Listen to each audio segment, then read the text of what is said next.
Hey hello one, I hope आप सभी अच्छे ही होंगे। कल थोड़ा सा फीवर हो गया था इसलिए वीडियो ना ही टेलीग्राम पर कोई अपडेट मैं आपको दे रहा था। अच्छा, आज की इस वीडियो में हम कुछ नया जानने या फिर सीखने वाले तो नहीं है, लेकिन मार्केट की जो 2-4-5 अपडेट्स मुझे मिली है वो आपके साथ साझा करूंगा और उनके ऊपर डिस्कशन करूंगा।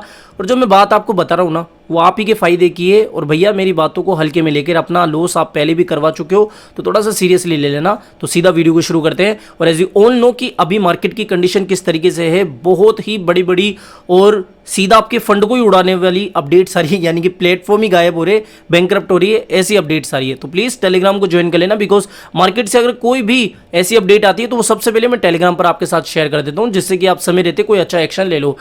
1 मिनट सिर्फ बीटीसी के ऊपर लूंगा। 16,800 17,000 इसी के आसपास बीटीसी कल परसों से मंडरा रहा है। सीधी बात नो बकवास की 17,600 से 18,000 का जोन, ये ऐसा जोन है जहां पर अच्छे खासे सेलिंग ऑर्डर लगे हुए हैं। इनफ्लो का डेटा हर 2-4 घंटे में आ रहा है, जो कि लगभग 1,500-2,000 के आसपास का है, जो कि यही सजेस्ट कर रहा है कि भैया एकदम से बीटीसी 19,000 की तरफ नहीं जा सकता, क्योंकि यहां पर अच्छे खासे सेलिंग प्रेशर है और यहां पर ही हमें एक अच्छा रेजिस्टेंस मिल रहा है। तो मैं अभी एक्सपेक्ट करके चल रहा हूं कि 18,000 या फिर 17,600 से 18,000, इससे हमें अगेन एक बार रिजेक्शन देखने को मिल जाए।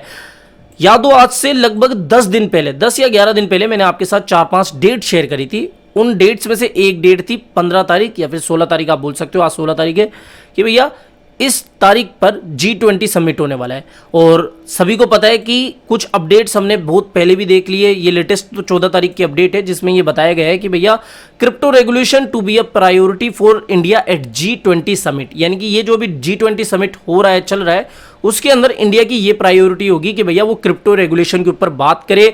दुनिया भर की जितनी भी बड़ी कंट्री हैं उनसे भी डिस्कस करे कि भैया क्या करना है रेगुलेशन का। हमारी कंट्री में नहीं है, आपकी कंट्री में नहीं है, तो क्यों ना एक ग्लोबल रेगुलेशन लाया जाए, एक स्टैंडर्ड रेगुलेशन लाया जाए क्रिप्टो के ऊपर। ये इंडिया ने बहुत पहले से सोच के रखा है। तो अब देखते हैं। देखो, अभी तक तो कोई अपडेट नहीं आई है, लेकिन हाँ, अगर कोई सी भी अपडेट इससे जुड़ी होगी जो कि भैया आपके सीधे मतलब की होगी, तो टेलीग्राम पर बेफिक्र रहिएगा, सेकंड्स में, मिनटों में आपके साथ में शेयर कर दूंगा, ठीक है। तो इसलिए कह रहा हूं टेलीग्राम को ज्वाइन कर लेना। यहां पर देखो, काफी लोग इस समय इंडियन क्रिप्टो एक्सचेंजेस के प्रति काफी चिंतित है। लगभग 12 या 13 तारीख का, ठीक है, 12 या 13 नवंबर के दिन का मेरा वीडियो जाके देख लेना। उस दिन मैंने आपसे कहा था कि भैया देखो, अभी ये प्रूफ ऑफ रिजर्व के ऊपर जो गाथा चल रही है ना, कि भैया बाइनेंस दिखा रहा है, कुकोइन दिखा चुका है, और बाकी और भी एक्सचेंजेस अपना जो प्रूफ ऑफ रिजर्व है, यानी कि हमारे पास जो यूजर का फंड है ना, वो सेफ है, हम उसका कोई दुरुपयोग नहीं कर रहे हैं, तो वो चीज प्रूफ कर रहे हैं सभी एक्सचेंजेस। लेकिन इंडियन क्रिप्टो एक्सचेंज जो है ना, वो इस रेस में अभी कहीं नहीं आ रहे। सिर्फ एक जियोटस एक्सचेंज है जिसने कहा है कि भैया हम अपना प्रूफ ऑफ रिजर्व बताएंगे, लेकिन अभी किसी ने भी इंडियन एक्सचेंज जो बड़ा है जैसे वज्रेक्स वगैरह, इन्होंने नहीं दिखाए। सवाल यहां पर यह खड़ा होता है कि मान लो यहां पर ये अपना प्रूफ ऑफ रिजर्व भी बता दे, क्योंकि प्रूफ ऑफ रिजर्व बताना कोई बहुत बड़ी बात भी नहीं है। हमने देखा है कि भैया कि एक एक्सचेंज दूसरी एक्सचेंज की मदद भी कर रहा है। मान लो एक एक्सचेंज के पास में इतनी लिक्विडिटी या फिर उसके पास उतना फंड नहीं है बताने लायक, तो वो दूसरे एक्सचेंज की मदद ले रहा है। ऑन चेन डेटा से ये सब कुछ दिख जाता है। चलो, हम तो ये भी मान के चल रहे हैं कि वो किसी दूसरे एक्सचेंज की मदद नहीं ले रहा। पॉसिबिलिटी ये भी हो सकती है कि वो किसी वेल की हेल्प मान ले कि भैया देख वेल, अभी हम मुसीबत में, यार तेरी मदद चाहिए हमें, तो तू हमको इतने ईथर, इतने बीटीसी दे दे, हम दिखा के वापस तेरे को दे देंगे। तो ऐसी भी हो सकती है। तो प्रूफ ऑफ रिजर्व है ना, इससे भी इंपॉर्टेंट एक और बात है कि भैया आप हमें यह भी प्रूफ करो, ये भी हमें श्योरिटी दो कि आपके ऊपर कितना लोन है, आपका कितना बैलेंस शीट में प्रॉफिट एंड लॉस है, ये भी हमें बताओ। बिकॉज अगर कोई भी exchange, Indian crypto exchange loss में चल रहा है, इसके अलावा उनके ऊपर कर्जा बहुत ज्यादा है, तो भैया सिचुएशन ये भी आ सकती है। ऐसा नहीं कह रहा हूं कि आ गई या फिर होएगी, ये मैं कह रहा हूं कि पॉसिबिलिटी ये भी बन सकती है कि भैया जो इंडियन क्रिप्टो एक्सचेंजेस है मार्केट में, आपने FTX का कांड तो देख ही लिया है, तो भैया कोई भी दूध का धुला हुआ एक्सचेंज नहीं है। इंडियन क्रिप्टो एक्सचेंजेस भी मुसीबत में पड़ सकते हैं। तो प्रूफ ऑफ रिजर्व के साथ में इनको ये भी बताना चाहिए कि हमारे ऊपर इतना कर्ज है, हमारा ये प्रॉफिट लॉस चल रहा है, हमारी बैलेंस शीट ये वगैरह वगैरह। लेकिन हाल फिलहाल देखा जाए ना, तो कोई ऐसी पैनिक करने वाली तो खबर नहीं है कि भैया देखो इस एक्सचेंज ने ये कर दिया। हालांकि विड्रॉल तो देखो, ट्रांसफर तो देखो, बहुत पहले से ही स्टॉप हुए पड़े हैं। 6 महीने पहले मैंने आपसे वज्रेक्स के कांड के समय 3-4 बार कहा था कि भैया अपना पैसा वज्रेक्स से निकालो। अच्छा, कल या परसों के वीडियो को जाके देखना, कल नहीं परसों या फिर उससे पहले का वीडियो जाके देखना। 2-3 भाई साहब लोगों ने यही बोला है कि भाई तू तो वज्रेक्स से भी 6 महीने पहले अपना फंड निकलवा रहा था, क्या है मतलब, जरूरी थोड़ी हम हार्डवेयर वॉलेट खरीद ले। लेकिन कहीं ना कहीं मैंने जो 6 महीने पहले आपको बात कही थी ना, वो आपको अभी सही साबित होती हुई दिख रही है। और देखो, मैं अपने आप को कोई महान नहीं बता रहा, ना ही किसी दूसरे यूट्यूबर की बुराई करके अपने आप को कोई महान बताना चाह रहा हूं। तो सीधी बात है ना, वही कर रहा हूं कि भैया इंडियन एक्सचेंजेस की भी अभी थोड़ी तबीयत बिगड़ी हुई है मेरी सेहत की जैसे। तो इस समय सही तरीका यही है कि भैया आपको या तो हार्डवेयर वॉलेट, अगर नहीं अफोर्ड कर सकते हो तो कम से कम डिसेंट्रलाइज वॉलेट जैसे ट्रस्ट वॉलेट। अच्छा, ट्रस्ट वॉलेट भी काफी हैक वगैरह हो रहे हैं, तो अब हैकिंग से किस तरीके से बच सकते हैं? ट्रस्ट वॉलेट, अच्छा हार्डवेयर वॉलेट भी हैक हो जाते हैं, पता है आपको, लेकिन वो बहुत रेयर केसेस में होते हैं, उसके ऊपर कल वीडियो में बात कर लूंगा। अभी तो मेन मतलब की बात ये है कि भैया देखो, इनको प्रूफ ऑफ रिजर्व के साथ साथ जो अपना पूरा कंपनी का डेटा है ना वो भी बताना पड़ेगा। और हाल फिलहाल तो ये सारी रिपोर्ट्स यही बता रही है कि अभी कोई डरने वाली बात नहीं है। और वैसे भी देखो काफी लोगों को ट्रांसफर करने में या फिर विड्रॉल करने में प्रॉब्लम आ रही है, सभी की बात में नहीं कहूंगा, बिकॉज काफी लोग ऐसे हैं जो कि मुझे डायरेक्टली मैसेज करके बोल चुके भैया बिटवीनस मेरा पैसा दे रहा है, ट्रांसफर करने दे रहा है, वज्रेक्स से भी मेरा विड्रॉल हो चुका है वगैरह वगैरह। अब हो सकता है कि 90% लोगों का नहीं हो रहा हो, ठीक है, कमेंट करके बताना किन का भी चालू है। इसके अलावा बात करें अब कुछ इंटरनेशनल अपडेट्स के बारे में, तो देखो यूएस बैंक्स जो है ना वो अभी डिजिटल डॉलर लॉन्च करने के बारे में विचार कर चुकी है, और पायलट प्रोग्राम जो है वो जल्दी आता हुआ दिख सकता है। हमारे इंडिया में भी आ चुका है पायलट प्रोग्राम। तो भैया ये जो इनका डिजिटल डॉलर है ना, ये भी पायलट प्रोग्राम के अंदर है और जल्दी आपको लॉन्च होता हुआ दिख जाएगा। साथ ही यहां पर आप देख सकते हो जो मेन स्ट्रीम फाइनेंशियल इंस्टीट्यूशनल है ना are working with the Federal Reserve to test a digital currency platform. तो यहां पर ना सिर्फ ये अपनी डिजिटल डॉलर की पायलट प्रोग्राम के बारे में सोच रहे, बल्कि एक ऐसा डिजिटल करेंसी प्लेटफॉर्म के बारे में भी विचार कर रहे हैं, बनाने के बारे में विचार करें, जिसके ऊपर जो इंस्टीट्यूशन है या जो फेडरल रिजर्व है उसका कंट्रोल हो। तो ये एक अपडेट है। इसके अलावा देखो, मैं आपको जो बात बहुत दिनों से बोल रहा हूं ना कि भैया एपीवाइज के चक्कर में मत पड़ो। आप जो 2, 5, 10, 20% के एपीवाइज के चक्कर में पड़ रहे हो ना, और अपना फंड ऐसे प्लेटफॉर्म्स पर डाल रहे हो जो कि कहीं ना कहीं थोड़े रिस्की है, सेंट्रलाइज है। आपके सामने एक एग्जांपल है, crypto lender salt halt withdrawals after FTX collapse.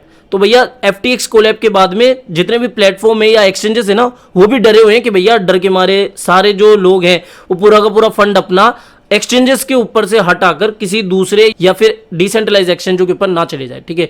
तो इसलिए देखो आप ये साल्ट जो क्रिप्टो लेंडर प्लेटफॉर्म है उसने भी अपना विड्रॉल वगैरह है वो बंद कर दिया है। इसके अलावा यहां पर देखो क्रिप्टो लेंडर ब्लॉकीफाई से जुड़ी हुई भी शायद मैंने अपडेट आपके साथ टेलीग्राम पर शेयर कर दी थी। अब इससे जुड़ी हुई ये अपडेट आ रही है, ऑफिशियल अपडेट नहीं है ये।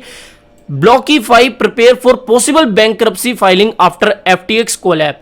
तो देखो एक और लेंडिंग प्लेटफॉर्म का नाम आ रहा है, लेंडर प्रोटोकॉल का नाम आ रहा है, जो कि बैंकरप्सी के लिए फाइलिंग करने वाला है। आपके सामने ये सारी रिपोर्ट्स है, तो आप लेंडर प्लेटफॉर्म्स के चक्कर में इस समय थोड़े से ना आओ, एपीवाइज के चक्कर में ना हो। सबसे जरूरी काम यह है कि आपका पैसा आपके हाथ में हो। वही क्रिप्टो देखो, कमाना तो बाद में भी कमा लेंगे, लेकिन जो डाला है ना कम से कम उसको तो सेव कर लिया अपन, तो वो बात है। इसके अलावा यहां पर आप देख सकते हो कि एफटीएक्स का जो हैकर था ना, अभी उसने काफी इथेरियम चुराए थे, तो उसकी होल्डिंग इतनी हो गई है कि वो 35वें नंबर पे आ गया है इथेरियम होल्डिंग के मामले में। और गलती से अगर उसने सेल कर दिया ईथर, तो भैया ईथर की प्राइस में अच्छा खासा करेक्शन हमें देखने को मिल सकता है। तो ये कहीं ना कहीं एक कंसर्निंग टॉपिक है, लेकिन इतनी डरने वाली बात नहीं है। अगर ये बेच भी देगा ना तो झट से जो बायर्स होंगे वो प्राइस को थोड़ा सा सही कर देंगे, ठीक है। तो यहां पर चिंताजनक बात है, ये जरूर से कहना चाहूंगा। अगली अपडेट की तरफ बढ़े तो भैया polygon, one of my favourite coin, polygon जो है वापस से उन्होंने एक और पार्टनरशिप कर ली है नाइकी के साथ में। अब यहां पर देखो नाइकी के साथ में कोलैबोरेशन हुई है, तो नाइकी वाले भी कोई बुद्धू नहीं है जो कि इसी ब्लॉकचेन को, इसी प्रोटोकॉल को, इसी प्रोजेक्ट को चुनेंगे। कुछ ना कुछ बात तो होगी ना। और मैं आपको काफी बार बता चुका हूं कि भैया पॉलीगॉन नेटवर्क जो है ना, एडॉप्शन के मामले में, कोलैबोरेशन के मामले में जितनी भी मैंने अपडेट्स दी है, शायद मैंने अब तो पता नहीं 10वीं 12वीं बार बोल दी है बात कि भैया टॉप पर आता है, और ये सारी अपडेट हमें यही बता रही है। तो देखो पॉलीगॉन ब्लॉकचेन का नाइकी के साथ में कोलैबोरेशन हो चुका है। अगली बात कि क्रिप्टो इज डेड हैशटैग काफी ट्रेंड कर रहा है, रिपोर्ट्स काफी आ रही होगी। इवन दैनिक भास्कर, राजस्थान पत्रिका, अगर आप राजस्थान से होंगे तो आपको पता होगा कि इन लीडिंग न्यूज़पेपर्स में भी क्रिप्टो इज डेड के ऊपर आर्टिकल्स आए, ठीक है।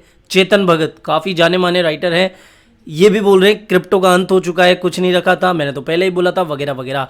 यहां पर 500 टाइम्स ऐसा हो चुका है कि लोग क्रिप्टो इज डेड बोलते हैं। यहां पर आप देख सकते हो कि bitcoin has been declared dead 465 times from 2010। यहां पर सारी चीजें आप देख सकते हो।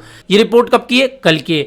मैंने 10 से 12 दिन पहले साफ साफ क्लियर पहले ही वीडियो की स्टार्टिंग में बोल दिया था कि जब भी आपको ऐसा लगने लगा ना कि भैया पूरा ही मामला खत्म होने वाला है, अब तो कुछ नहीं बचा, अब तो सब खत्म, समझ लेना बॉटम बिल्कुल नियर आ चुका है, 1-2 स्टेप से दूर होगा। और सेम चीज अभी आपको सब जगह सुनने को देखने को मिल रही होगी कि सब लोग आपको यही कह रहे हैं कि क्रिप्टो बर्बाद है, क्रिप्टो खत्म होने वाली है। तो भैया देखो, मैं जितना मुझे एक्सपीरियंस है 2019 से, इतना तो मैं जानता ही हूं कि क्रिप्टो नहीं डेड हो सकती, क्रिप्टो खत्म नहीं हो सकती। हालांकि इस चीज में भी कोई दो राय नहीं है कि क्रिप्टो उठने में टाइम लग जाएगा। हो सकता है कि 2023 भी खत्म हो जाए और 2024 से हमें बुल रन देखने को मिल जाए, जो कि हम बहुत पहले से डिस्कस करते हुए आ रहे हैं। तो कुल मिला के बात ये कि ये जो क्रिप्टो डेड, ये जो बातें अभी मार्केट में चल रही है, जो आपको इतनी तबाही मचती हुई देखने को मिल रही है ना, इस समय टिक गए ना, इतना समय तो निकाल दिया, इस समय टिक गए ना, वही बातें देखो, मैं जो चीजें आपको पता है ना वही रिमाइंड करा रहा हूं, ठीक है, कोई नई नवीली बात नहीं बोल रहा हूं। तो ऐसी चीजें होती है हर बियर मार्केट में, और ये भी आप एक पार्ट ही समझो। लग रहा है आपको कि क्रिप्टो खत्म होने वाला है, समझ लेना कि बिटकॉइन एक्चुअल में बॉटम लगा नहीं वाला है। ओके, तो हल्का फुल्का मोटिवेशन है, सस्ता मोटिवेशन, तो थोड़ा सा हो जाना मोटिवेट। फिलहाल इस वीडियो में इतना ही। आई होप ये वीडियो आपको पसंद आया होगा। तो वीडियो पसंद आया हो तो डेफिनेटली वीडियो को लाइक करना है, चैनल आप ही का काम करना है, चैनल को भी सब्सक्राइब करके रख लेना है। मिलते हैं जल्दी नई अपडेट के साथ। टिल देन जय हिंद, जय भारत।